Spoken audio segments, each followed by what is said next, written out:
A new website just went live to field complaints about DEI. The so-called NDEI portal allows anyone to report public schools still practicing DEI. The Trump administration says it's dismantling diversity, equity, and inclusion programs because they unfairly discriminate against some Americans. But Texas may have the toughest law when it comes to ending the practice at state universities. And investigative reporter Morgan Young has a new look at the impact tonight. Or is there somewhere else that we can reality TV? Oh, yeah. Okay, that's good. There's power in being present. Making sure that people know that we are a resource, especially in the month of Black History.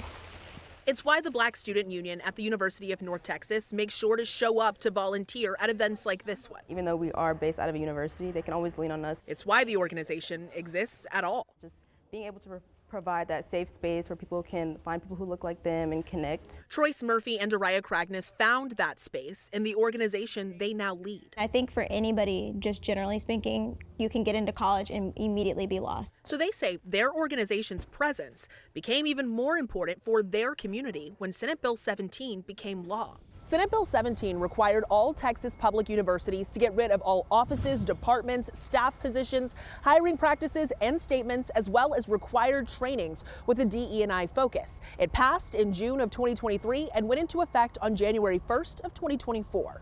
There was not really room for us to protest or give our opinions because by the time we got information, things were already being put into place. In fall of 2023, the University of North Texas system was the first in the state to announce plans to close its Inclusion, Diversity, Equity, and Access office and reorganize multiple programs. Seeing physical spaces that used to be available for students being closed down, renamed, even staff members that had to be let go because of their position, so it's just a lot. But for Republican State Senator Brandon Creighton of Conroe, who filed this legislation, it's the strongest bill in the nation. We plan to be, and we are, a national model. In January, the Senate committee tasked with enforcing the law published this report with details from all 7 Texas university systems on how they rid their campuses of all things DE&I.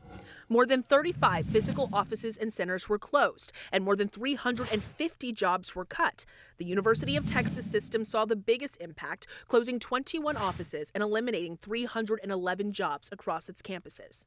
We asked Senator Creighton how he measures the success of the law. I measure success by making decisions based on merit. I mean, we've seen the diversity, equity, and inclusion units across public universities weaponized against vulnerable student populations. I dug into enrollment data from fall of 2024, the first fall semester after SB 17 went into effect.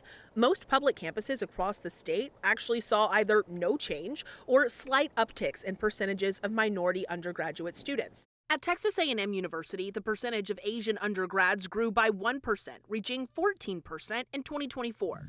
UT Austin's undergrad enrollment saw a less than 0.5% change in the percentage of Asian and Black students and no change in Hispanic students.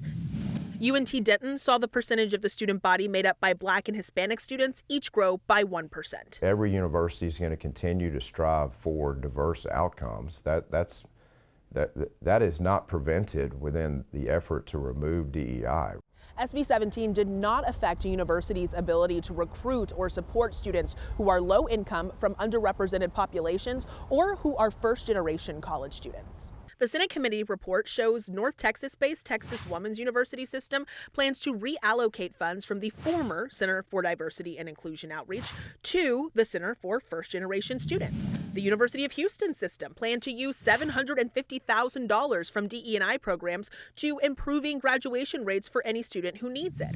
The Texas A&M system chancellor stated the system will reallocate the money it got back from DE&I to recruiting students from, quote, smaller minority-serving school districts that have historically been underrepresented. Really, a lot of those programs, a lot of those initiatives, that's precisely what they're for. There's nothing really divisive about that. It's just providing additional support to the students that weren't getting it to begin with. Dr. Jorge Bermicki got his PhD in higher education leadership and policy from UT Austin. He also worked within what was UT's Division of Diversity and Community Engagement. I actually dislike the term DEI or DE&I or all of the variations that we have. He believes the push that dismantled his former department is more about a political war of words than actual outcomes. When we're not defined or granular about what we mean with that, any politician, including a governor, can just simply say no. Why? Because that has proven to energize their base, even though we don't really know what we're talking about. Dr. Bermicki, who is now a professor at Howard University, an HBCU in Washington, D.C., says he believes the biggest impact of SB 17 has been sowing fear in higher education. I have heard from colleagues who are changing terms in their syllabus, so it's not specifically naming anything about race, gender, LGBTQ plus issues. What are we going to target now? What is it that you don't like or that makes you uncomfortable? We asked Senator Creighton about whether targeting DE&I could make diverse student populations feel less free to build community on campuses. It's absurd when those types of statements are made. They're just manufactured narratives to create division and fear. Senate Bill 17 allows student organizations like UNT's Black Student Union to exist.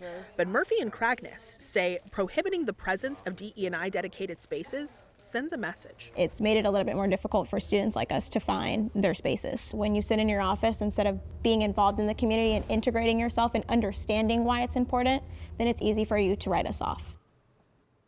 I actually interviewed an administrator from Texas Christian University for this story because, SB 17 only impacted public universities. But the federal push to eliminate DEI practices under the Trump administration is actually impacting private schools as well. The university asked that we not use their interview to avoid legal ramifications, and we agreed. Tomorrow morning on Daybreak, we will get into the changes we are already seeing for those private universities here in North Texas.